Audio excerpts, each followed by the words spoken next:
Salut à tous, c'est Hugo, bienvenue dans Le Micro des Pros, votre podcast où l'on échange sur les métiers techniques. Je suis aujourd'hui avec Benoît, en charge des nouveaux produits chez FDS Pro. Salut Benoît, comment ça va? Salut Hugo, ça va super, et toi? Ça va, je te remercie. Aujourd'hui, on est là pour parler de recherche de fuite. Absolument. Recherche de fuite, alors, on distingue chez nous deux types de recherche de fuite, hein. On va parler de recherche de fuite avant et après le compteur. Nous, on va aujourd'hui parler un petit peu plus, on va se focaliser un petit peu plus sur l'après-compteur. Ouais, absolument. On va dire. Les techniques sont proches, hein. On est dans le même domaine, on est sur l'alimentation d'eau, etc. Mais on est sur des échelles en fait complètement différentes. Et donc aujourd'hui, on va un peu plus se concentrer sur l'après-compteur, mais on parlera une autre fois de l'avant-compteur. On aura le temps. Ouais. Quels sont un peu les acteurs? Tu sais nous présenter un petit peu? C'est vrai que bon, c'est souvent les mêmes personnes qui vont faire nos recherches de fuite. Et ben, la base de la base, c'est un peu notre plombier quand même. Mais maintenant, de plus en plus, il y a quand même depuis bon nombre, il y a une grosse dizaine d'années, voire un peu plus maintenant, des sociétés qui se sont spécialisées à proprement parler dans la recherche de fuite, hein. Donc des gens qu'on appelle chercheurs de fuite, vraiment. Et donc, pour FDS et ces gens-là, hein, leurs clients, la plupart des clients d'FDS, ça va être les chercheurs de fuite, les sociétés spécialisées réellement ça. Donc les acteurs, ça va être beaucoup eux, notamment dans l'après-compteur. Avec qui travaillent ces sociétés-là justement? Parce qu'on a différentes typologies de clients aussi. Oui, ça va être, le tout un chacun, hein. Toi et moi on a une fuite à la maison, on va être, impactés directement, donc on va pouvoir appeler ces gens-là, soit en passant par notre assurance, hein. Donc les donneurs d'ordre, de ces chercheurs de fuite, ça va être les assurances, ça peut être aussi les syndics, les bailleurs sociaux, tous les gens qui ont la gestion d'immeubles ou de bâtiments, hein, ou une société qui a un dégât des eaux, chez elle va pouvoir faire appel à ce type d'entreprise aussi. Tout à fait. Alors c'est vrai que quand on parle de recherche de fuite, on se rend pas forcément compte. On parle un petit peu d'inspection, d'observation et tout, mais il y a quand même pas mal d'appareils à utiliser Ouais. dans ces métiers. Si on essaye de faire un peu une liste de tous les produits nécessaires, à quoi tu penserais en premier? La base de la base, ça va être les instruments de mesure. Pour moi, ça va être, ce qui va, être, la base du travail de tout le monde, et il y a pas un chercheur de fuite qui a pas un humidimètre, un thermomètre, voire une caméra thermique. Voilà, ça va être, cette petite base d'instruments de mesure qui vont être, hygromètres aussi, et qui vont être la base du travail. Si on se concentre un petit peu sur les humidimètres, il y a différents types de fonctionnement d'appareils. Tu sais un peu nous expliquer? Parce on entend beaucoup parler des testeurs, alors ce qu'on appelle vulgairement les testeurs à boules. Ouais, ouais, ouais, c'est ça. Testeur d'humidité, hein, donc le principe va être de mesurer la teneur en humidité en eau à l'intérieur d'un matériau. Ok, donc on va avoir deux techniques, soit des capteurs capacitifs, donc ça va être la petite boule, soit des capteurs à pic qui vont mesurer une différence entre ces pics, et donc nous donner une indication de est-ce qu'il y a de l'humidité à l'intérieur d'un matériau. Souvent, les sociétés spécialisées, elles font ce qu'on appelle de la recherche de fuite non destructive. Absolument. C'est vrai qu'ils privilégient quand même l'utilisation de ces testeurs capacitifs pour utiliser le Ouais, bon c'est mot. ça. Les testeurs à boules, alors après, il faut pas non plus faire une montagne de tout ça, parce que souvent, là où on va venir tester, c'est un mur qui a déjà été gorgé d'eau, où il y a un problème, et le mur derrière, il va être refait, repeint, quelque chose comme ça. Donc c'est Mm. pas parce qu'on a fait deux petits trous à un endroit Oui, bien qu'on sûr. va passer pour Mm. un mauvais chercheur de fuite. Donc pas se faire une montagne, ce coup des pics ou de la boule. Voilà, faut travailler avec l'appareil avec lequel on est le plus à l'aise, c'est le plus important.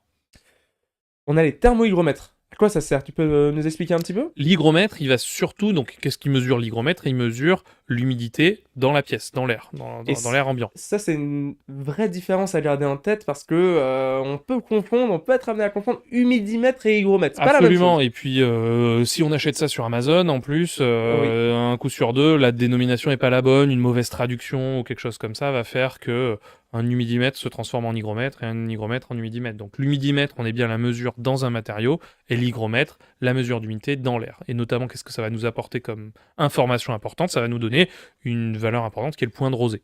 C'est quoi ça? Le point de rosée, c'est la température à laquelle l'eau condense. C'est quelque chose qu'on voit normalement un peu tous dans la salle de bain le matin. C'est quand on a de la buée qui apparaît sur notre vitre. Ok, on a la l'humidité de notre pièce avant quand on rentre dans notre salle de bain, qui est alors une bonne humidité dans une maison, c'est entre 40 et 60%. Ouais, c'est important de le dire, hein, tout à fait. Ouais, absolument. Et donc, quand on prend notre douche le matin, on va faire augmenter l'humidité de cette pièce. Et donc, à ce moment-là, quand on fait augmenter l'humidité, on fait augmenter le point de rosée. La température de notre vitre, elle, est restée un petit peu la même. Elle va passer en dessous de ce point de rosée-là. Et donc, il y a de la buée qui apparaît sur la vitre. Un C'est peu, ça physiquement le point de rosée. c'est un peu ce qu'on remarque quand je pose ma canette de mon frigo, je la sors, je la pose sur la table, je vais avoir un peu d'eau dessus, c'est ça? Exactement, c'est ça. T'as cette humidité, t'as ces gouttelettes qui apparaissent sur le bord de ta canette quand tu la sors du frigo. Ok, ok. Après, en autre appareil, on a des anémomètres. Dans quel cas de figure ça va nous servir en L'anémomètre, on est recharge de toujours fuite? dans le bâtiment au niveau de la recharge de fuite et elle va surtout nous permettre de vérifier la VMC. C'est Mhm. vraiment un appareil qui est en lien avec l'hygromètre dont on parlait juste avant parce qu'il y a une grande problématique qui est pas réellement une fuite, hein, c'est les problèmes de condensation qui apparaissent notamment dans les salles de bain, mais ça peut apparaître dans les cuisines et un petit peu partout. Donc un manque de ventilation va faire que notre air va être trop chargé en humidité et donc ce point de rosée va être assez élevé. La température de surface va être inférieure à ce point de rosée la plupart du temps. Donc des gouttelettes vont apparaître pour de vrai sur le mur. Le mur va boire un petit peu, Mhm. absorber cette humidité.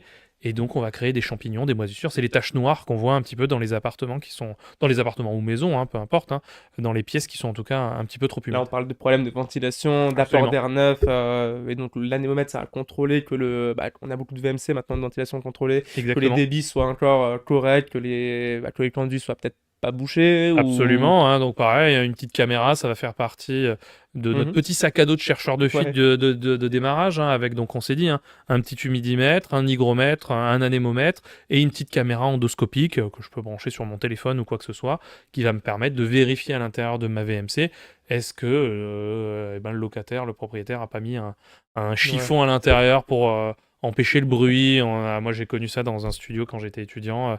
Ça faisait beaucoup de bruit. J'avais mis un chiffon à l'intérieur pour que ça fasse moins de bruit. Bah, forcément, ma pièce, Ouais. elle était un petit peu humide. Avant que tu travailles chez FDS, du coup. Ouais, évidemment, ouais. Les autres appareils de mesure, pour finir un peu là-dessus, on avait pyromètre et caméra thermique. C'est quoi un peu la nuance, la différence là-dessus? La caméra thermique, on va avoir une image à proprement parler. Hein, donc, on va pouvoir prendre une belle photo Ok. de nos écarts de température. Une caméra thermique, c'est ça. Ça te permet de mettre en évidence des écarts de température. Donc, on va avoir les zones plus chaudes, des zones plus froides qui vont apparaître. Donc, s'il y a un dégât des eaux que je ne verrai pas à l'œil nu parce que peinture un peu sombre ou quelque chose comme ça qui fait que je ne vais pas Mhm. voir cette humidité-là, et ben avec la caméra thermique, on va pouvoir faire apparaître ces taches qui pourraient subvenir suite à une infiltration ou un dégât des eaux, peu Ouais, importe. parce que cette caméra thermique qui vient voir un peu les différentes températures, potentiellement cette humidité qu'on va avoir dans le mur peut faire varier un peu la température de ces derniers et du coup Exactement. se refléter en fait sur notre image, quoi. Ouais, c'est ça. La caméra thermique, elle a une sensibilité thermique. Ça, c'est une des caractéristiques importantes quand on achète une D'accord. caméra thermique. Et cette sensibilité, elle est très très fine.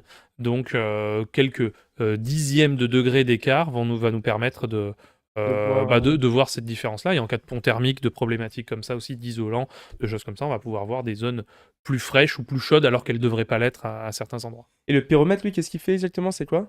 Le pyromètre, c'est un petit peu le même principe, mais qui va nous permettre, uniquement avec des valeurs, d'avoir, comme un thermomètre infrarouge, en fait, hein, va nous permettre d'avoir les valeurs de température de surface des matériaux. Ok. Au niveau des appareils de mesure, on a à peu près fait le tour, je crois. On a fait le tour, hein, voilà, donc humidimètre, hygromètre, anémomètre et caméra thermique. C'est un petit peu Le notre package de démarrage, d'instruments de c'est le mesure. starter pack Exactement. du chercheur de fuite, C'est quoi. exactement ça, ouais.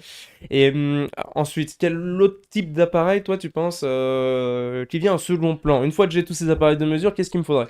Bah, ça va dépendre un peu des types de fuites. Donc, Ok. je pense qu'on peut partir de là. Les différentes fuites qu'on va avoir. Le premier type de fuite, le plus classique, ça va être une fuite sur l'alimentation. Ok. Ça, comment on va le savoir? Nous, ben, ça va être notre gestionnaire des eaux qui va nous appeler un jour en disant, les gars, enfin, ou monsieur, voilà, monsieur, vous avez votre facture d'eau qui a quintuplé ce mois-ci par rapport au mois d'avant ou par rapport à l'année d'avant. C'est pas normal, il doit y avoir une fuite chez vous. Donc ça, c'est réglementé, hein. Notre fournisseur d'eau doit nous appeler quand même quand il y a un problème Ouais, il y a comme des ça. gros écarts, je crois, et il est obligé de Exactement. prévenir pour pouvoir, pour éviter de C'est gaspiller aussi. la loi Warsmann, donc qui nous permet, nous, de nous protéger en tant que particulier de surconsommation d'eau. Et donc, c'est là qu'on va appeler le chercheur de fuite. On va passer par notre assurance qui elle-même aura sélectionné le bon chercheur de fuite pour travailler. Donc, les fuites sur alimentation, il va y avoir une première chose très importante, c'est la mesure de pression. On va toujours confirmer une fuite sur alimentation avec une chute de pression. Ok. Le compteur qui tourne, c'est une chose, c'est-à-dire que en vrai, ça va être visuellement la première chose qu'on va voir, hein. Tous les Ouais. robinets, toutes les La vannes à petite la maison aiguille sont qui- fermées et il y a l'aiguille qui tourne. Sauf que maintenant, c'est vrai que les compteurs d'eau, je sais pas si tu as déjà regardé le tien à la maison, mais avec la télé relève, la radio relève, il y a des petits boîtiers dessus, etc. La petite C'est aiguille qui peut-être un peu délite, caché. des fois, elle est un petit peu cachée, c'est Ouais. pas facile à voir.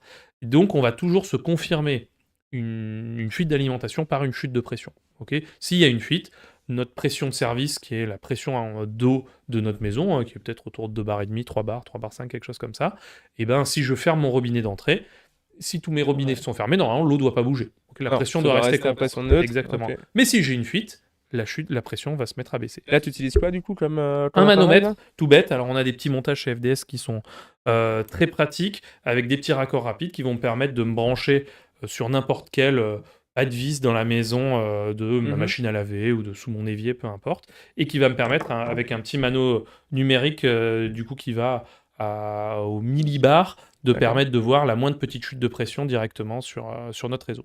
Donc après, j'imagine, c'est à l'interprétation, quoi. Tu te rends compte que ça baisse de façon continue, bon, bah, c'est déjà un souci. Parce qu'il peut y avoir aussi un peu des mini-variations qui peuvent être un peu En fait- normales, avec peut-être de la dilatation ou du... Oui, mais on va faire des tests sur 10-15 minutes et voir. Ouais, là, Là, tu vois voilà, vraiment on va si t'es- voir l'état du réseau, comme ça, s'il y a vraiment une fuite, si au bout de 10 minutes, on est passé de 3 bar 5 à 1 bar, bon, bah, c'est pas la dilatation, ou c'est pas, Ouais, tout à fait. c'est pas normal, on va dire. Et donc là, ça, c'est quand tes réseaux sont déjà sous pression, du coup. Il faut que les réseaux soient sous pression, absolument. Ok. Donc, ils sont en eau, pas besoin de mettre de l'air ou quoi que ce soit dedans, etc. Ouais. Juste, on fait couler de l'eau, comme classiquement chez tout le monde, et on fait cette mesure-là en charge. Ok. Ça, c'est la base donc du matériel à avoir pour une fuite d'alimentation. Ça va nous permettre en plus de sectoriser et de savoir, parce qu'avec Quelle des jeux de zone, vannes à la maison, ouais. si on en a Peut un, isoler selon les une partie du installations, réseau et tout voilà, ça. exactement, d'isoler et se dire ah bah non, c'est plus mon réseau qui part vers la salle de bain, c'est plus mon réseau, les eaux froides sanitaires, voilà, c'est plus tel ou tel réseau qui va être fuyard et qui va engendrer cette chute de pression. D'accord. On en a parlé un petit peu avant, mais la caméra thermique, sur des fuites, notamment sur des fuites d'eau chaude, va nous permettre, parfois, alors évidemment, hein, dans les bonnes conditions toujours, mais va nous permettre parfois de voir une tache à un endroit où il n'est pas censé y avoir. Selon la caméra, selon ouais, peut-être la température de l'eau, le type d'isolant, la façon, l'endroit où est posé ton tuyau, Exactement. quoi. Alors c'est pour ça, en vrai, on va parler de beaucoup de matériel différent, mais il n'y a pas une seule méthode qui permet de tout faire. C'est Et dommage. donc, malheureusement pour les chercheurs de fuite, il n'y aurait plus qu'une machine à acheter, mais c'est pas vraiment le cas. Donc voilà, selon les conditions dans lesquelles on est, il va falloir utiliser tel ou tel matériel. Ok. Un autre matériel très utilisé dans l'alimentation, c'est le gaz traceur. En principe, on va injecter un gaz qui est très léger, qui va être soit de l'hydrogène, soit de l'hélium. Je sais pas si tu te souviens de ton tableau périodique des éléments au lycée. Bon, ça fait loin, hein. Et Alors, ben, on les entend un deux petit peu premières tout cases doucement. tout en haut du tableau, c'est H et HE, hein, hydrogène et hélium. Pourquoi? Parce que c'est des éléments hyper légers. Et donc, c'est ces éléments-là qu'on va utiliser parce qu'ils vont remonter assez facilement. Ils sont plus légers clairs et ils vont remonter par la fuite. Donc ceux-là, comment ça marche? Je vais les insuffler, je vais les injecter dans mon réseau Absolument. pendant J'injecte. qu'il est en eau? Non, je vais enlever l'eau, je vais pouvoir purger, donc ouvrir un robinet pour pouvoir enlever l'eau qu'il y a dans le qui tuyau. reste, ok. Et en fait, après mon air, en fait, le gaz qu'on va envoyer va pousser cette eau-là. Et ce gaz, donc, comme on s'est dit, va remonter par la fuite. Et donc, avec un petit sniffer, un petit capteur qui va me permettre de renifler ce gaz-là, je vais pouvoir essayer de déceler d'où est-ce qu'il arrive. Donc là, moi, il me faut une bouteille de gaz, deux Il faut points une bouteille injectés. de gaz spécifique, hein. C'est pas Ouais. le même gaz pour la plancha, hein. C'est pas le même. Ouais, dommage. Dommage. Parce que là, il est à la maison. Ouais. C'est un autre Donc- gaz un peu spécifique. J'ai mon appareil de détection de gaz aussi. Oui. Là, il y a des appareils différents selon l'endroit, selon l'extérieur, l'intérieur. C'est plus les accessoires avec la cloche, hein. Donc en fait, on a une cloche avec une pompe qui va aspirer ce gaz. Faire isoler. Voilà, exactement. Et bien renifler cet hydrogène ou cet hélium-là. Et cette pompe, elle peut avoir des embouts un peu spécifiques pour aller se glisser dans des endroits où passent les réseaux et donc qui sont plus ou moins accessibles. Donc on va avoir ce type d'accessoires différents selon le matériel. Ok. Ça, c'est Gas Tracer. Tu l'utiliseras que sur la lime, cet appareil-là, ou c'est... Non, on va pouvoir l'utiliser après en toiture aussi, mais quand on parle de toiture plate, notamment toiture terrasse, donc, mais ça va être, on va pas l'utiliser dans l'évacuation, par exemple, on va pas l'utiliser dans l'assainissement, Parce c'est qu'il vraiment... faut pouvoir condenser le Il gaz, faut pouvoir mettre en j'imagine, pression, pour que- ouais. en fait, D'accord. et donc le réseau d'eau, oui, il va tenir la pression, mais moins le réseau d'assainissement. Bien sûr. Bon, la toiture, on y reviendra, Ouais, un on petit peu reviendra plus un tard. petit peu. Et donc oui, par-dessus. alimentation, et même en piscine, du coup, hein, alimentation piscine, on va utiliser le gaz traceur de la même manière pour trouver une fuite sur un réseau d'alimentation Parce que piscine. là, tu vas devoir obturer quand même tes réseaux avec Exactement. comment tu fais du coup. Et ben, si on fait le petit parallèle avec la piscine, on va avoir des bouchons, des ballons, hein, qu'on Ok. va mettre aux différents endroits des différentes buses. Alors évidemment, selon la taille de la piscine, etc., c'est là que ça Ouais, devient là, on plus ou s'adapte. moins compliqué. Faut une grande camionnette avec tous les raccords. Il faut beaucoup de ballons, surtout. Ouais, Plus la c'est piscine clair. est grande, plus il y a de ballons. Donc pour tout boucher, et un peu pareil comme on va le faire à la maison avec les vannes, sauf que là, dans la piscine, il y a moins de vannes. Et donc, on va pouvoir sectoriser les réseaux et savoir un petit peu d'où vient la fuite. Ok. On avait parlé, t'as parlé brièvement aussi un petit peu de caméras d'endoscope, de caméras endoscopiques. Oui, alors là, on n'est plus dans l'alimentation, hein, la Non. fuite dans l'alimentation. On va l'avoir pour notre VMC, comme on en a parlé Ouais, par juste exemple. avant, ou après dans l'évacuation, hein, plus classique. Alors, comment ça va arriver, ce genre de phénomène? On va avoir des problématiques d'odeur, hein, la plupart du temps à la maison. Ça va être peut-être un siphon qui a désiphonné, mais ça peut être aussi un raccord qui est un petit peu cassé ou une casse dans la canalisation. Ouais. Et donc, l'odeur va remonter par cette casse-là, et c'est Bon, tu pour peux ça que avoir ça des va traces d'eau sentir un petit aussi. peu mauvais. Tu peux avoir On de peut avoir l'odeur des ou traces de d'humidité, les deux. l'humidité qui Alors se... vraiment, ça va venir dans le temps, hein, selon la casse, Ouais. etc. On va avoir un dégât des eaux, hein, quand on est en immeuble, etc. Et ben ce goutte à goutte qui vient de ce réseau d'évacuation va arriver dans le temps, mais souvent ça sent un petit peu mauvais aussi, vu qu'on Ouais, parle de forcément. réseau Ouais. d'évacuation. Alors eau usée, mais ça peut être des eaux pluviales, hein, aussi, Mm. et où du coup il y aura moins de problématiques d'odeur, mais pareil, ces taches qui vont apparaître dans le temps, et notamment un peu plus quand il pleut du coup. Donc ces caméras, pour ces grands réseaux, t'as des caméras de différentes longueurs, j'imagine, parce que tel tuyau, tes tuyaux, ils vont avoir des diamètres aussi différents, donc j'imagine que tu dois Absolument. pouvoir Et ben là, t'adapter. pareil, hein, malheureusement, il n'existe pas une caméra qui permet de tout faire. Donc, petit réseau, petite caméra, assez souple notamment, parce que qui dit petit réseau dit beaucoup de coudes. Ouais, Et donc, ça me rappelle un petit podcast où on avait parlé beaucoup de coudes ouais, dans les c'est clair. canalisations. Et ben, on reparle de ça. Ça va être la contrainte principale, où il va falloir passer beaucoup de coudes. Et donc, il va falloir une caméra suffisamment souple avec une petite tête pour pouvoir passer ces coudes. Et quand je veux faire de la longueur, quand j'ai de la distance, il me faut un jonc, donc le câble de ma caméra qui est Mhm. un peu plus gros, un peu plus épais, qui va me permettre de bien pousser sur de la longueur. Mais comme c'est épais, je vais pas pouvoir faire beaucoup de coudes. Ouais, donc Voilà. c'est soit l'un, C'est soit toujours la l'autre. contrainte. Ouais, absolument. Ok, parce qu'un câble trop fin après, du coup, si j'arriverai plus à le pousser à un moment, J'arriverai quoi. pas à le pousser suffisamment loin, il va s'entourer sur lui-même dans la canalisation, donc au bout Hmm. de 3-4 mètres, des fois j'arrive plus à pousser, donc c'est assez frustrant de ne pas avoir Non, c'est pu sûr. inspecter toute la canalisation. Ces caméras-là, par exemple, si j'ai un réseau, moi, qui passe sous la maison, enterré quelque part, après, je peux retrouver la caméra? Ça marche comment? Alors, la plupart des caméras, là, en 2026, elles ont une sonde au niveau de la tête de caméra. D'accord? C'est-à-dire que ça va émettre une certaine fréquence, et avec un détecteur de réseau, on va pouvoir détecter cette sonde-là et pouvoir dire, voilà, la casse que j'ai vue avec ma caméra, elle se situe exactement à cet endroit-là. Donc Ah, si c'est j'ai besoin de précis au réparer, point. c'est au centimètre près, et donc je vais pouvoir enlever un seul carreau dans ma salle de bain si j'ai besoin de réparer, ou dans mon jardin si c'est mon réseau qui passe à cet endroit-là, pas avoir à faire une tranchée de 5 mètres de long, et juste pouvoir faire à l'appel un petit trou pour pouvoir réparer le réseau pile poil là où il y a la casse. Et si tu veux tracer vraiment tout ton réseau, si tu veux en profiter pour savoir où il passe dans le jardin, par exemple, c'est possible Tout aussi? pareil, on peut le faire. Alors, on peut le faire avec la caméra. Après, il existe des aiguilles détectables et du Ok. matériel un peu plus dédié à la détection de réseau. Mais avec une caméra, point par point, on va pouvoir suivre notre tête qui avance dans le jardin, du coup, et savoir où passe notre canalisation dans le jardin. Donc ces systèmes de traçage, quand même, c'est quand même un outil essentiel pour le chercheur de fuite, quoi, pour C'est un localiser de façon outil précise. extrêmement important quand on a de l'extérieur, notamment. Parce D'accord. qu'en intérieur, la détection de réseau, câble électrique, toutes ces choses-là, elle va être un peu compliquée à faire parce que beaucoup de Perturbé par métal, les autres. beaucoup de Ouais. perturbations, beaucoup de Ok. réseaux dans une maison. Mais dès qu'on est en extérieur, c'est un outil très très important à avoir dans la camionnette du chercheur de fuite. Ok. Ouais, bien sûr.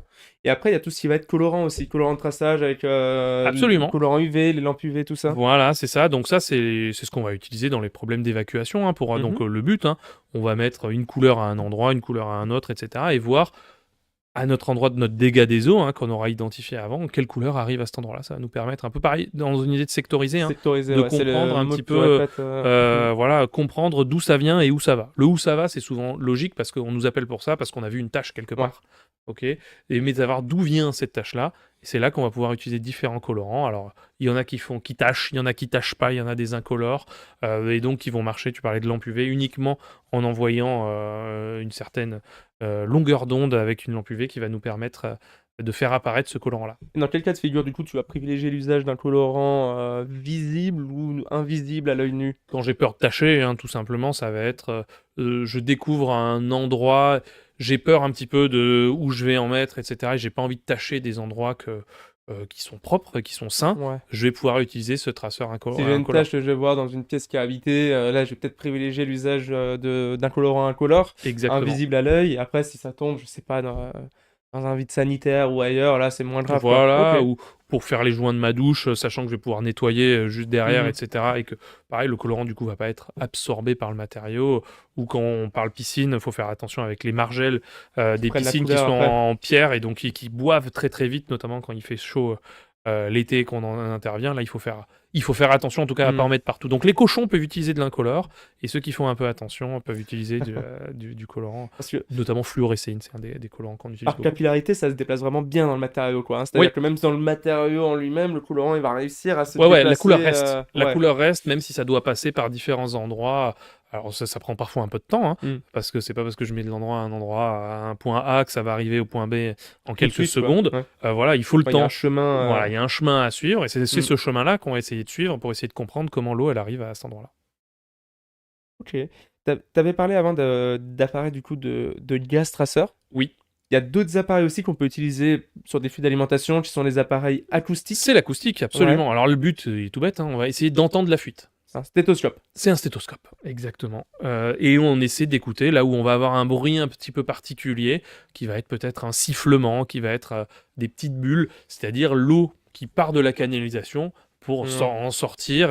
Et parfois, quand il y a beaucoup de pression, ben, elle va avoir un petit sifflement un petit peu particulier, ou parfois des bulles, parce qu'il y a un peu d'air qui va rentrer à cet endroit-là. Donc voilà, on va chercher en tout cas un bruit un peu particulier. Et en intérieur, ça doit être assez compliqué quand même, j'imagine, parce que t'as le son qui doit être quand même un peu absorbé par, je sais pas, par l'isolant qu'il peut y avoir potentiellement, Ouais, ou... alors en immeuble, on va surtout entendre la télé de l'étage du Ah dessous, ouais, quoi. c'est clair, la résonance et tout ça. Mm. Euh, Après, c'est une technique. L'appareil en tant que tel, alors il va y avoir des filtres, il va y avoir plein de choses qui vont nous aider, mais c'est vraiment l'appareil où c'est le technicien qui travaille le plus. C'est vraiment son Ouais, oreille, c'est toi et ton oreille, quoi, c'est ouais. toi et ton oreille. Voilà, Mhm. comme tu dis, c'est un stéthoscope, hein. Moi, je suis le médecin, je saurais pas dire, la personne, elle a un souffle au cœur, elle a quelque chose, elle Non, a c'est un clair. problème, C'est le poumon l'expérience va et pas, le c'est travail. l'expérience. Et c'est avoir entendu 100 fois une fuite pour se dire, ok, mon cerveau maintenant, il a appris, il a compris ce que c'était le bruit d'une fuite, Mhm. et donc à la moindre écoute, je vais savoir ce que Ouais, j'entends. c'est la pratique avec ça doit, quoi. Mm. Notamment sur l'acoustique, Ouais. le gaz traceur, tu vois, C'est les factuel, ppm ils hein. montent. Bah ouais, Voilà, ouais, j'ai ouais. du gaz, j'ai pas de gaz. Mm. Si j'ai une valeur avec mon gaz traceur, c'est bien qu'il y a du gaz, sinon il y aurait pas de valeur. Donc l'appareil nous aide un petit peu plus. Là, c'est vraiment nous qui nous faisons l'oreille de la fuite. Et après, il y a des sons d'acoustique aussi. Ouais, chacun va se faire un petit peu selon les marques, les bruits vont être un petit peu différents, vont redonner un bruit, vont retransmettre un bruit un petit peu différent, et donc mon conseil là-dessus, c'est de tester le matos, hein. Mhm. Et les appareils les micros que tu mets directement dans ta canalisation, du coup, Oui, ça c'est alors ça encore c'est un différent. appareil un petit peu Ouais. spécifique qu'on appelle le pipe mic en l'occurrence. Le principe est le même, hein, sauf que le micro, au lieu de l'avoir en surface et d'essayer d'écouter le bruit de la canalisation qui est Ouais. enterré, le micro est dans la canalisation. Donc pareil, il faut simple. que la cana soit en charge, hein, toujours, il faut qu'il y ait de Ouais. l'eau qui coule, mais le micro il est dedans. Donc on est au plus proche de la fuite possible. Donc on va pousser cette aiguille avec le micro au bout, et à un moment, avec une enceinte ou un casque, on va entendre un bruit un petit peu spécifique qui va être le bruit de notre fuite. Par contre, ça, tu l'utilises pas vraiment en intérieur. J'imagine que les tuyaux sont Non, parce tellement que petits et tout que tu pourras eh pas te ben, un déplacer. peu comme la caméra, problématique de coude, c'est-à-dire que notre aiguille, elle a une certaine rigidité, elle a Mhm. un certain diamètre, qui fait qu'elle va pas pouvoir passer dans les petits tuyaux. Donc en gros, ça va être un produit qu'on va utiliser pour des fuites entre le compteur et la maison. Ok, D'accord. donc on est dans la partie jardin quand c'est de la Ouais, villa, le etc. sac, ouais. Voilà. Mm. On est dans du PE, on est dans quelque chose où il n'y a pas forcément de coude à proprement parler, avec des Relativement pièces droit et coudées. tout. Ouais. Voilà, on est dans un réseau suffisamment gros et où il y a des courbes, des choses comme ça que je vais pouvoir suivre, mais pas de coude franc. Et ça, après, une fois que tu entends le son, j'imagine que tu l'entends un peu mieux vu que t'es à la source. On est au plus proche de la cana, donc là, le son est assez particulier. On va vraiment entendre, quand il y a suffisamment de pression dans le réseau, on va entendre ce sifflement, un bruit très caractéristique d'une fuite. Et là, un peu comme la caméra, il y a une sonde au bout de cet appareil acoustique qui va nous permettre, de la même manière, avec notre détecteur de réseau, de pouvoir dire, bah voilà, mon micro, il est pile poil ici dans le jardin, ou peu importe. Et donc, c'est ici que je vais creuser pour réparer. Ok, donc t'es vraiment à l'endroit précis. Après, si tu veux, tu peux tracer comme une sonde, comme une aiguille, tu peux tracer tout ton jonc, par Je exemple. peux tracer l'intégralité de mon Ok. réseau d'eau potable, qui va me permettre de savoir où il passe dans le Tu jardin. déjà. Mhm. Ça peut être une donnée intéressante, mais surtout, voilà, là, ce qui est intéressant, c'est de pouvoir détecter pile poil où est ce micro et donc où est ma fuite. Si on parle un peu Ou la toiture de terrasse, il y a d'autres appareils encore qu'on va utiliser? Alors, en toiture terrasse, tout à l'heure, tu parlais de recherche de fuite non destructive. Mhm. La problématique en toiture terrasse, c'est que la plupart des méthodes sont un peu destructives. J'entends par là que les deux principales techniques qui étaient utilisées par le passé, c'était le gaz traceur et la fumée. On n'a pas parlé de fumée d'ailleurs, Non, on mais n'a le pas gaz parlé de traceur. fumée, ouais, Le gaz effectivement. traceur, même technique, on va injecter notre gaz dans l'isolant, faire gonfler un petit peu notre chape, et le gaz va ressortir par là où l'eau, elle, rentre. Donc on va essayer de le faire passer dans l'autre sens, Ouais. là où ça s'infiltre. Et bien la fumée, un petit peu même principe, on va injecter de la fumée, vraiment, même machine qu'en boîte de nuit. Ok. Sauf Ok. qu'il y a un gros ventilateur, et donc il va nous permettre de gonfler un petit peu notre isolant, notre chape, et donc faire sortir la fumée là où il y aurait un problème Ouais, d'infiltration. par ta membrane, après, ça va remonter et ressortir, quoi. Exactement. D'accord. Même chose que pour le gaz traceur, quoi. Et du coup, quand est-ce que tu utilises l'un ou quand est-ce que tu Ça va utilises l'autre? dépendre du type d'étanchéité qu'on a en toiture. Alors là, on rentre dans des détails un petit peu techniques et Mhm. un petit peu particuliers de la toiture, mais alors on est déjà qu'en toiture plate, hein, on n'est pas en toiture Ouais, ça tuile, forcément, etc. ouais, Donc on l'a pas précisé, mais... voilà. Et donc, selon l'étanchéité, si elle est collée, non collée, il va y avoir une technique qui va être meilleure que l'autre. Donc voilà, ça dépend vraiment de comment le toit, la structure du toit est faite. Après, ça, tu peux, sur toiture, tu pourrais faire du colorant par infiltration aussi, quoi. Tu On mets en pourrait eau, faire des bâtards d'eau, Ouais. mettre du rouge, du vert, du bleu, du jaune et regarder quelle couleur Tu coule. peux préciser ce que c'est un bâtard d'eau, quand même, sur... Peut-être faire un petit boudin. Un petit On boudin a- qui on- retient l'eau, quoi, Qui qui retient se l'eau. fait des On va zones. se faire une mini piscine. On va se faire voilà, Ok. une mise en eau de quelques centimètres d'eau Ouais. avec un colorant sectorisé. Encore une fois, hein, le mot de sectorisation, il est Mm. important dans tout le métier de la recherche de fuite. Et voilà, mettre du rouge, du vert, du bleu, du jaune et regarder en bas quelle est la couleur qui coule. Et comme ça, réduire La notre zone zone de jusqu'à recherche arriver après. à là où est la fuite probable. Ok. Et ça, tu disais, tu as dit au début, gaz traceur fumigène, c'est un peu plus les anciennes méthodes. Et T'en oui. as, t'en as des nouvelles. Parce qu'il y en a des nouvelles. Ah, Et ça nous intéresse. absolument, c'est des méthodes par impulsion électrique. Ok. Donc ça va être la technique, d'ailleurs, ça va être la seule technique à l'heure actuelle qui est non destructive. Parce que notre gaz ou notre fumée, il faut Faut aller faire un l'injecter, trou. hein. Bah ouais. Hein, ok. Alors on le répare, ce trou, on fait un patch, on répare et on montre bien que Ouais, ce mais patch, après, t'as quand il est même bien. des histoires de garantie, des décennales qui Exactement, rentrent les en jeu. décennales, c'est- etc. C'est Mm. compliqué. Donc là, ça va être la seule technique où, en fait, par le principe d'impulsion électrique, donc on va envoyer un courant, on va se connecter à la Terre, et s'il y a une fuite au niveau de notre membrane, et ben, le courant va passer par la fuite, À travers, quoi. à Ouais. travers, Ça va être calculer amené le par chemin. l'humidité, l'eau qui va rester dans l'isolant, bouclé, et notre appareil va nous dire, là, il y a un trou à cet endroit-là. D'ailleurs, il va y avoir même avoir un petit arc électrique, des choses comme ça, assez visuelles qui vont nous permettre de voir la fuite. C'est vrai que sur toiture, l'avantage, c'est que bon, quand on t'appelle, c'est que t'as forcément une marque en général qui est visible depuis l'intérieur. Oui, donc, alors on nous appelle plus l'hiver que l'été parce que ouais, tout à fait. à des moments où il pleut un peu plus Tout à fait. qu'à d'autres. Hein. Mm. Donc il y a toujours cette humidité pardon, qui va être dans l'isolant et c'est ça qui va conduire le Conduire le courant. pour trouver la fuite. Et t'as deux méthodes du coup sur ces méthodes électriques. Ouais, alors il y a des méthodes. Alors là, FDS travaille avec un fabricant qui s'appelle Buckley en Angleterre où il y a deux méthodes principales. Une méthode sèche, c'est-à-dire qu'on va passer le balai sur la toiture, Ok. sauf que ce balai voilà, est connecté et envoie un certain courant.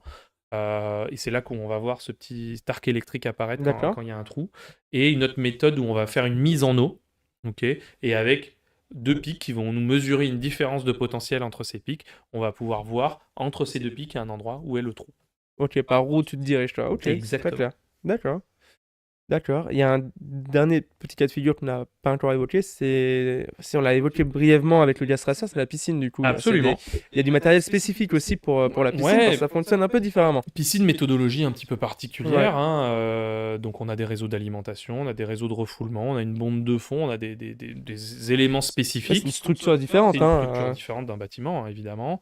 On retrouve quand même des éléments qui sont un peu les mêmes avec ces conduites d'alimentation, donc qui peuvent être cassées à des endroits. Donc, d'où, pareil, on va monter en pression ces conduites, vérifier au manomètre, est-ce que j'ai une chute de pression ou pas? Si oui, je vais pouvoir injecter du gaz et avec mon gaz traceur trouver où est la fuite. Je vais pouvoir aussi mettre une caméra à l'intérieur de ces réseaux. Là encore une fois, les piscines en France, c'est du DN50, donc il va Mhm. falloir que ma caméra soit suffisamment souple pour Ouais, pouvoir et passer petite, et passer les forcément, coudes qu'il y a dans la piscine. On va utiliser du colorant de la même manière qu'en évacuation pour faire passer avec une seringue, vérifier le pourtour de la lampe, de la bombe de fond, des éléments qui sont connectés, on va dire, à la piscine. C'est les pièces à sceller. Les pièces à qui- sceller, ouais. absolument. qui vont nous permettre de voir est-ce que le colorant est aspiré à l'intérieur et donc si mon colorant est inspiré, l'eau aussi. Et donc c'est ça qui va créer cette chute, cette baisse du niveau Mhm. d'eau et donc la fuite. Et différents éléments aussi qui vont nous permettre de contrôler la structure, notamment quand on a une structure en liner ou en coque, avec un appareil qui s'appelle le leak track, qui est Ok. un peu sur le même principe. On parlait d'impulsion électrique. De la même manière, on en va envoyer une impulsion électrique dans la piscine qui va partir par la fuite et donc boucler, et donc l'appareil va nous indiquer le courant, il s'en va par ici. D'accord. Ouais, donc on est vraiment sur des appareils, enfin, sur une panoplie d'appareils quand même assez importante, quoi. Et C'est ouais, dingue, hein, parce que on a fait le tour un peu de tous les types de fuites qui existaient, et selon le type de fuite, il y a un appareil un petit peu Ouais, dédié à ça. plus Il n'y a pas adapté, un quoi. appareil qui fait à la fois les infiltrations, les problèmes d'évacuation et d'alimentation. Mhm. On ne peut pas tout faire. Et ben, je te propose qu'on fasse un petit récap sur les différents matériels à utiliser selon les différents types de fuites. Oui. Grosso modo, on a 3 potentiels types de fuites possibles. On peut avoir Ouais. de la fuite sur du réseau d'alimentation. Alimentation. Donc là, qu'est-ce qu'on va utiliser? Déjà, comment, pour répéter, comment on s'en rend compte déjà? Alimentation. Mon compteur qui continue de tourner alors Ok. que tous mes tuyaux sont fermés. Ok, donc Les là, vannes quand sont fermées. tu sais que si tu as une. Alors, de cas de figure, tu vois une tâche qui apparaît, tu vas vérifier ton compteur, tu te rends compte qu'il tourne, ça te donne un bon indice sur le fait que c'est une fuite d'alim, quoi. Absolument. Et peut-être que tu peux avoir une fuite sur la lime, notamment si c'est un tuyau qui reste dehors de ta maison, que tu ne vois même pas, dont tu te Ah rends même pas oui, compte. l'arrosage automatique Ouais, dans le exactement. jardin, quelque chose comme ça, s'il est connecté à l'eau potable, ou l'alimentation de ma piscine en continu, et des choses comme ça qui vont faire que je vais Juste le pas le compteur voir, je vais pas tourne. voir d'eau couler dans ma maison, mais ça arrose les plantes très très bien dans le Ouais, jardin. elles sont très Par vertes contre, les ça plantes, coûte cher. quoi. Ouais, ça coûte un peu cher par contre, hein. Et dans ce cas de figure-là, du coup, fuite sur réseau d'alimentation, de quoi on va avoir besoin? Mesure de pression. On confirme Ok, toujours notre compteur qui tourne par une baisse de ok, pression. Et après, gaz traceur, ouais.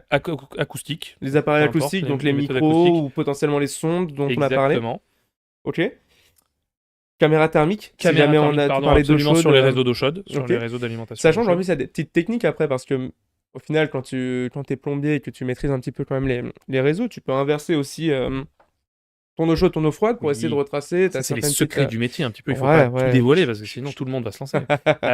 Non, mais c'est ça absolument, quelqu'un qui maîtrise un petit peu l'hydraulique et qui va savoir un peu comment la maison est faite, va pouvoir injecter de l'eau chaude Ouais. dans le réseau d'eau froide pour pouvoir que ça apparaisse un petit peu mieux à la caméra thermique. Parce que Mhm. l'écart de température, il va être plus important dans le réseau d'eau chaude Ouais, que dans tout le à réseau fait. d'eau froide. Parce qu'encore une fois, la caméra thermique, elle voit pas à travers le mur, quoi. Elle Non, capte vraiment cette différence de température qui se reflète à la absolument. surface. Absolument, on ne voit qu'en surface, mais notre réseau d'eau chaude qui coule à 55-60 degrés, Faire il y a monter la plus d'écart température. avec ma température Surtout s'il a dans une ma fuite. pièce, absolument. Il y a un écart plus important que mon réseau d'eau froide qui est à 12-15 degrés la plupart du temps, mais Mhm. qui, le temps qu'on soit en surface, va être autour de 20 Ouais, degrés. ça va C'est la être absorbé, température dans ma hein. pièce, Mm. je ne vois plus rien.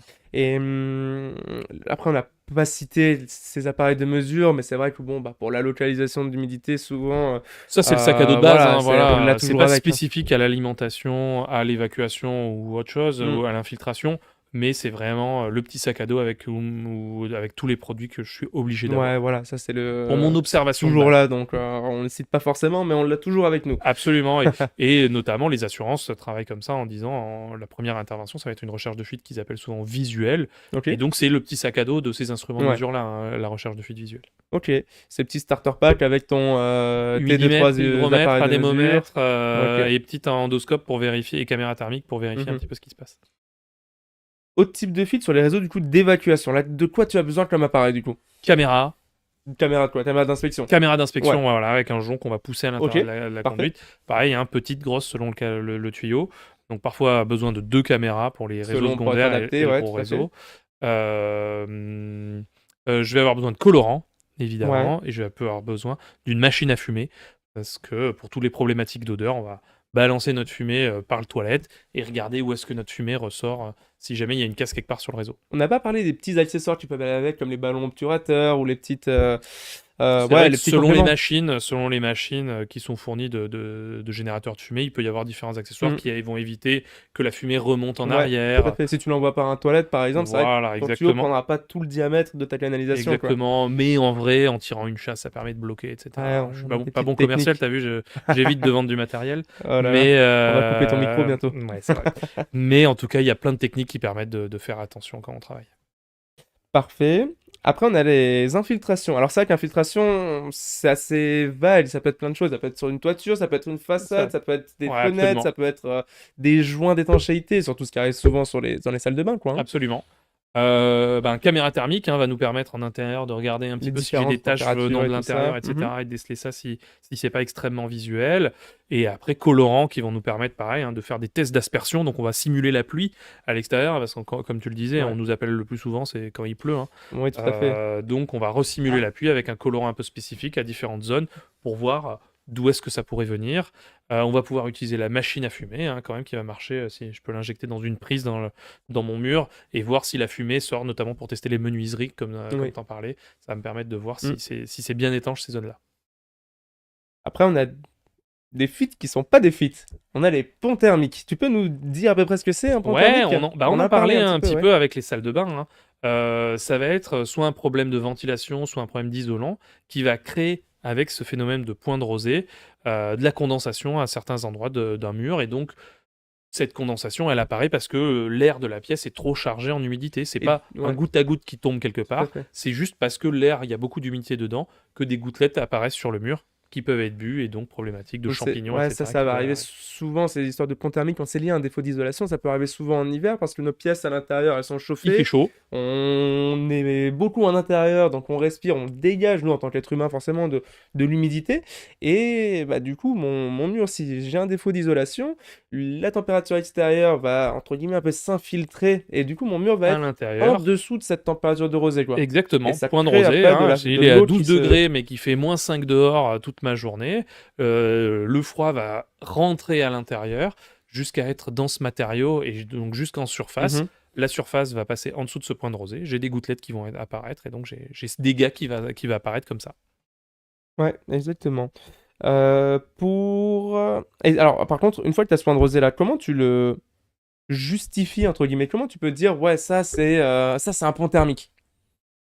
Photo à la caméra thermique, encore une fois, qui va dans notre rapport de recherche de fuite nous mettre en évidence cet isolant qui est parti, hein. On va avoir un Mhm. endroit qui est bien resté Ouais, chaud parce que j'ai l'isolant et un endroit, un trou où j'ai le froid de l'extérieur qui va ouais. rentrer à cet endroit-là. Donc je vais avoir vraiment un carré bizarre, une Mm. zone un peu bizarre. Ça dépend un peu de comment l'isolation a été posée aussi, hein, quand ça Évidemment, est toutes les rajouté en maisons sont intérieur, en différentes, extérieur et tout. exactement. On va avoir plein de cas différents, mais la caméra thermique va beaucoup nous aider à Ouais. bien visualiser et surtout avoir quelque chose de très visuel à montrer Donc dans les le rapport. caméras thermiques et puis après les thermohygromètres, quoi, hein, Absolument, pour pour valider connaître ce notre point de point. rosée.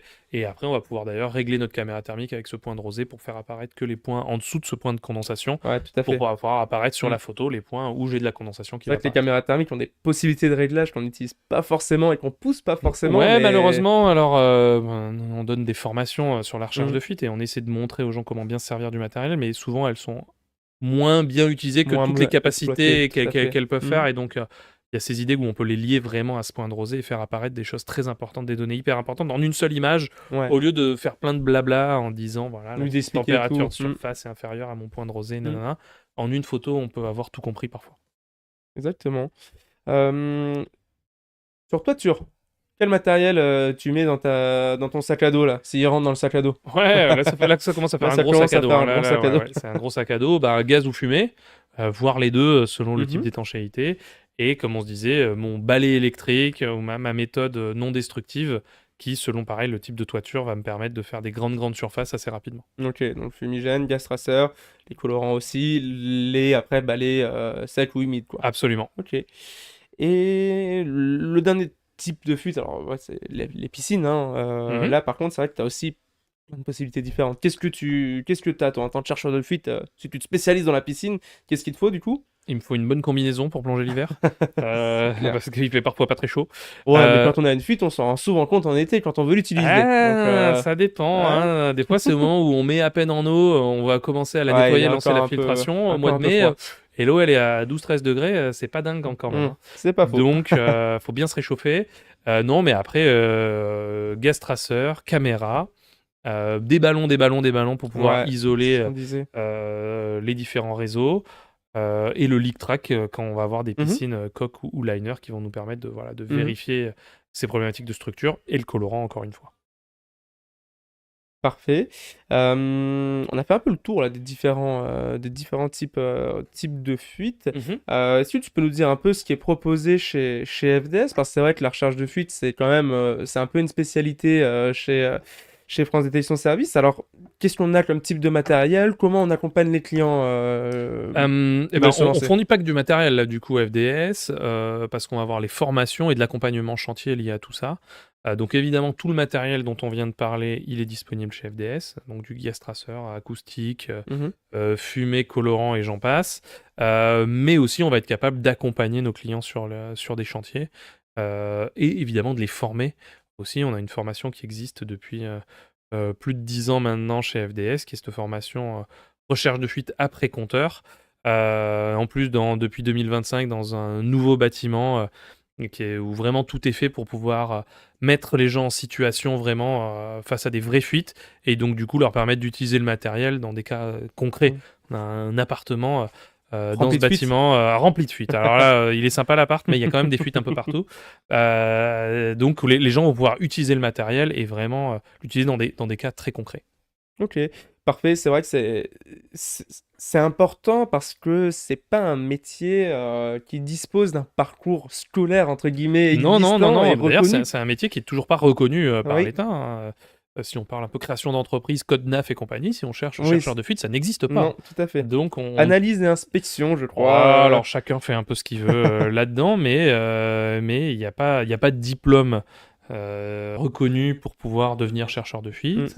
Mm, Ça c'est bien, ça permet d'avoir un marché assez ouvert là-dessus, c'est pas faux. et où c'est la qualité de la personne plus que son diplôme qui fait que ça devient une bonne société ou une moins bonne. Mais donc voilà, métier non reconnu encore par l'État, un peu de lobbying à faire là-dessus si on le souhaite. Mais voilà, donc il y a une structure un petit peu particulière à avoir dans le cas de la recherche de fuite. Mm, exactement. Alors si on peut un peu repasser sur le métier plus à proprement parler du chercheur de fuite, quelles sont un peu ses obligations, quelles sont un peu ses journées, parce que bon, il y a différents types de missions. Tu as évoqué un petit peu les différents acteurs et potentiels clients du coup du chercheur de fuite, qui vont être aussi bien des compagnies d'assurance que des syndics, etc. Mhm. Mais grosso modo, il y a un tronc un peu commun, c'est-à-dire qu'on va avoir une intervention suite à un dégât, on va intervenir un peu selon différentes méthodes, ensuite on établit un rapport. Grosso modo, c'est un peu toujours la Absolument. même chose, quoi. Absolument. Sauf que chaque fuite est quasi unique, hein. Ah ouais, ça c'est sûr, Alors, hein. certaines se ressemblent, etc. Dès qu'il Bien va y sûr. avoir des joints, des choses comme ça, des pièces Hmm. montées sur un réseau, c'est là où ouais, c'est des points de faiblesse, souvent, où il va falloir être, Reconnu, ouais, tout à fait. voilà, où il va Hmm. falloir faire assez attention. Mais c'est vrai, donc, alors, ça dépend un peu, est-ce qu'on est salarié, est-ce qu'on est chef d'entreprise, etc. Parce qu'il y a toute Oui, cette tout à partie fait. entrepreneuriale Hmm. et commerciale, un peu de trouver des Oui, clients, hein. oui, C'est oui, quand le même, démarchage. voilà, le démarchage, etc. Le marché est assez mature en France maintenant là-dessus, où on a des grosses entreprises de recherche de fuite nationales, Hmm. avec des dizaines, voire centaines de techniciens salariés sur toute la France, avec certaines grandes entreprises en France spécialisées là-dessus. Mais il y a énormément, énormément de fuites quand même. Ah oui, ça c'est Donc sûr. il y a assez de travail, j'ai envie de dire, hein. Mhm. Chez FDS, on voit en formation entre 7 et 10 clients par mois en recherche de fuite, donc ça fait, allez, on va dire une grosse centaine de clients par an qui viennent et tout le monde réussit à monter sa boîte là-dedans. Ouais, tout à Donc fait. il y a encore, et ça depuis 10 ans, donc c'est-à-dire qu'il y a encore de la place, il y a des secteurs où il y a peu d'acteurs, et pourtant, dès qu'il y a des maisons, il y a des fuites, hein, on va pas se mentir, je connais pas Ça beaucoup de c'est sûr. maisons où sur l'intégralité de la vie de la maison, il se passera Il jamais s'est rien. rien passé. Surtout quand on a des formations focus en plus dédiées un petit peu à. Absolument, bah, on a parlé de deux spécialités très spécifiques que sont la toiture et la piscine, Ouais. où donc il y a une méthodologie particulière, du matériel un petit peu spécifique, mais voilà, c'est surtout une méthodologie particulière par rapport à celle du bâtiment. Donc que chez FDS, on explore lors de formations dédiées à cette spécificité-là de Mhm. la toiture Mhm. et de la piscine. Adapter aussi le comportement, parce que c'est vrai que c'est des méthodologies un peu différentes par rapport à fuite, on va dire, en habitation. Mhm. Donc, c'est vrai que c'est important pour le technicien d'avoir cette flexibilité aussi, de pouvoir s'adapter Oui, selon le cas de figure. Sachant qu'après, il y a des sociétés aussi qui se spécialisent hein, absolument. dans du focus, qui se focus sur de la piscine, sur de la toiture Il y a des ou autre. sociétés spécialisées piscines, Ouais, notamment de plus en plus sur la tout à recherche de fait. fuite, où il y a quand même beaucoup de piscines. Alors, on n'en parle pas sur le bassin méditerranéen, mais il y a quand même des secteurs de Mm. France où il y a énormément de piscines, qui ont des fuites aussi dans le temps, hein. Une piscine, ça vieillit, Et donc, on a besoin de trouver ces fuites-là. Donc, il y a des sociétés vraiment spécialisées, pareil sur la toiture, où il y a des grands spécialistes de l'étanchéité et du coup maintenant aussi de la recherche de fuites Tout à fait. en toiture et des gens plus spécialisés bâtiment. Donc là-dessus, quand on est en création d'entreprise, il faut vraiment... la formation recherche de fuites découverte permet ça, elle permet de découvrir un petit peu Tout le panel. tout le panel et de se rendre compte, c'est ça ce qu'on dit en fin de formation, c'est essayer de s'être rendu compte au bout de ces 3 jours de formation, de se dire, voilà, qu'est-ce que j'ai envie de développer, où je me sens le plus à l'aise pour avancer. C'est ça un petit peu la fin de formation, en vrai, la vraie question à se poser et ce qu'on essaie de faire découvrir aux gens. Très bien. Ouais, je pense qu'on a été assez complet un petit peu sur ce métier, sur ce métier de chercheur de fuite. J'espère. Je te propose de finir sur un petit jeu Allez. avec des petites questions. Tu dois répondre du tac au tac avec une seule phrase. Waouh. Ok? C'est parti? Allez. Ce qu'il faut absolument éviter avant de commencer une recherche de fuite. Faire le rapport avant de faire la recherche de fuite. Ah, c'est compliqué. Ton appareil préféré? Le MMS3 de Protimeter. C'est un petit instrument de mesure, hygromètre, humidimètre, ça fait tout. C'est vraiment super. Parfait. Un bon diagnostic commence toujours par quoi? Une bonne observation. Le meilleur indice pour une fuite, sur de l'alimentation. Mon compteur qui tourne. Le meilleur indice pour une fuite en toiture. J'ai de l'eau au plafond. Il pleut. Est-ce qu'on peut trouver une fuite avec une seule méthode? Non. La qualité la plus importante pour un technicien en recherche de fuite. Être ouvert d'esprit. Et ton conseil numéro 1 à quelqu'un qui débute? Oser se lancer. On va finir sur ça. Ouais, super. Parfait. Merci Benoît. Et ben, à une prochaine. À bientôt. Merci d'avoir écouté ou regardé cette vidéo ou ce podcast. Retrouvez toutes les infos sur le site FDS Pro, que ce soit pour les produits ou les formations. Et n'hésitez pas à appeler votre commercial si vous avez des questions. Allez, à bientôt.